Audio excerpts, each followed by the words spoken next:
Oh, Diz, didn't you know the day they met, Andy was camouflaging himself inside a cardboard box to stalk Luce, although I can't remember why it even happened in the first place.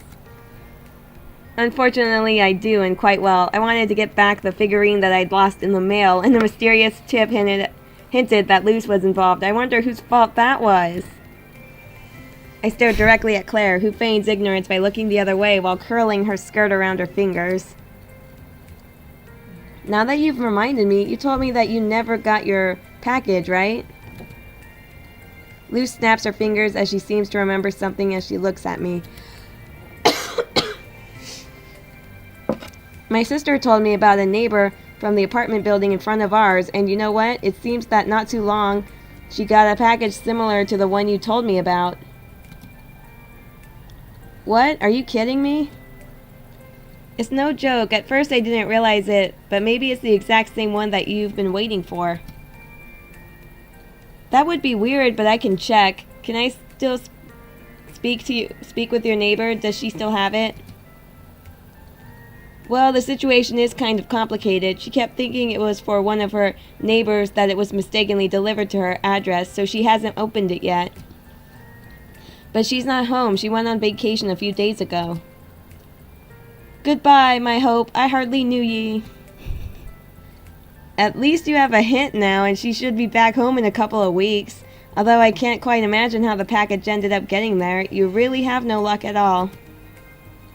I bury my face in my hands, trying to hide my shame and my murderous intent. That last one is dedicated to a certain someone who's holding the brim of her hat and whistling, seemingly intent on staring at nothing in particular. I'm starting to believe that all of this birthday stuff was some sort of strategy to shorten my lifespan. You may want to take a look deep inside before talking, Andy. I bewilderedly turn my eyes toward an obliging Ziva. Deep inside, with that question in mind, I take a peek inside the box again. After pushing against the bottom of the box, something falls out, which I then pick it up. It's another smaller, flatter box with a thick line drawn across its center. I open it, and inside of the box I find an elegant, hardcover notebook bound with fabric. It even has a slim blue bookmark sticking out from its pages, begging for me to discover the contents hidden inside. And on that page are notes from all of the people that are by my side right now. This is... Thanks. Thank you all. This is better than I ever could have imagined. Come on, keep it real. It's just a notebook. We wanted to keep it simple and make sure that it was something you'd like. We wanted something personal, something that you can use, but isn't overly expensive. And since we knew that you were running out of pages in your old notebook, you already know how birthday presents are. If they're too expensive, then it can become a pain when it's your turn to give them. Hey, I want a proper present when my birthday comes. I am the next one in line, after all. And there's no going back. Once you accept that notebook, you can't return it, and I want my present when it's my turn. Are we clear? Geez, she's a bit demanding. We will all have our chances. From now on, we'll celebrate all of our birthdays together. Isn't that right, Andy? Well, we'll see. Don't tell me we'll see. It has already been decided. We have to keep in touch even after we've all finished school. So that you can keep experimenting on me. By the way, I'm grateful for the new notebook, but I'd like to get my old one back now too. I noticed when I changed clothes earlier that it was no longer in my pocket. What? No.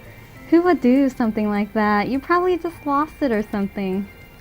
That's right. We'd never read your notebook without your permission. Why would you assume something like that? Well, you're you, Luce. Of course we would assume. Look who's talking. Did you really believe that I wouldn't realize that you'd take that opportunity after forcing me to get naked? As if you'd accept playing strip poker without an ulterior motive. What are you saying? Who do you think we are? I'll say help. Don't look for him gosh, to help. Don't have him help. Don't worry, my darling. I have everything under control. Combinera, forget about presents. Let's move on to the next event. This one's... What is it?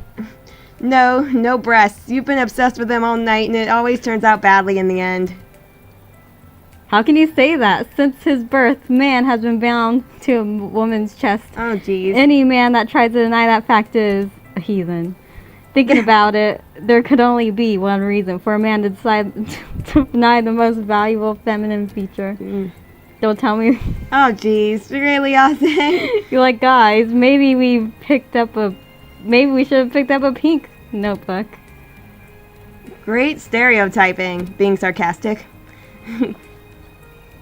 He didn't deny it, Syria. Why didn't you tell us before? Claire, girl. come on.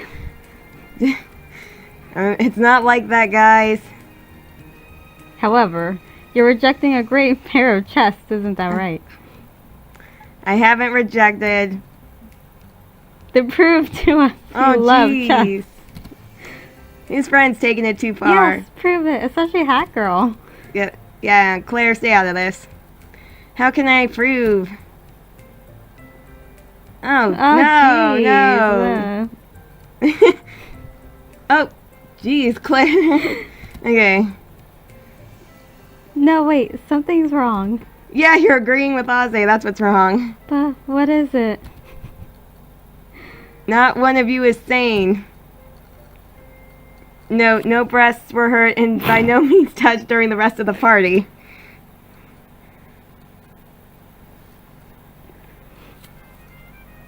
His friend, Ozzy, is going to be lonely for the rest of his life.